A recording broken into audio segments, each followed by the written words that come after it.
Iginit ng Malacanang na hindi nito haharangin kung gustong bumiyahe sa iba't ibang bansa ni Vice President Sara Duterte.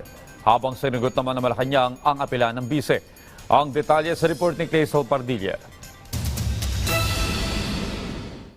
Biyaheng Netherlands na sana si Vice President Sara Duterte kung saan nakapiit ang kanyang ama na si dating Pangulong Rodrigo Duterte. Lilipad din siya sa South Korea, Belgium, Germany, Britain at Ireland na magtatagal hanggang May 14. Pero kinabig ng pangalawang Pangulo ang kanyang pag-alis dahil umano sa uncertainty o kawalan ng katiyakan sa kanyang travel authority. Noong April 14, nag-apply ng authority to travel sa Malacanang si VP Duterte. Tinugunan ito noong April 22 o isang araw bago ang kanyang nakatakdang biyahe. Hihingi raw ng bagong request si Duterte. Pero sa halip na ilabas ang kanyang dokumento ilang oras bago ang kanyang pag-alis, sana raw iproseso agad at bigyan siya ng sapat na oras para makapaghanda. Ang sagot dyan ng Malacanang.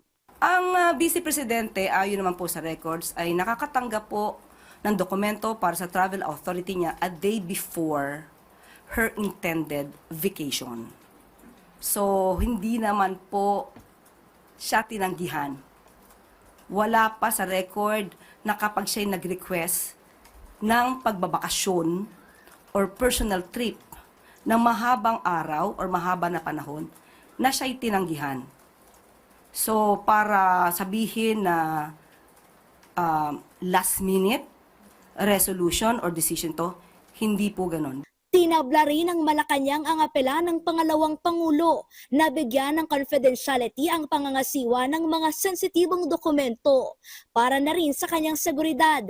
Lumitaw ang travel authority ni Duterte online na kinumpirma ng palasyo. Siya po ay isang public servant. Hindi po siya pribado. Hindi po maitatago ang mga bagay-bagay na nais niyang itago. May mga bagay na dapat nalalaman ng publiko dahil siya isang public servant. Hindi anya haharangin ng Malacanang ang biyahe ng pangalawang Pangulo, pero sa gitna ng krisis sa Middle East at paglitaw ng mga kahina-hinalang 7 bilyong pisong transaksyon sa mga account ni Duterte at kanyang asawa. Tanong ng Malacanang, Nararapat ba na magbakasyon? Kung yan po ang nais niya na magbakasyon at mag-world tour, ibigay ang hilig.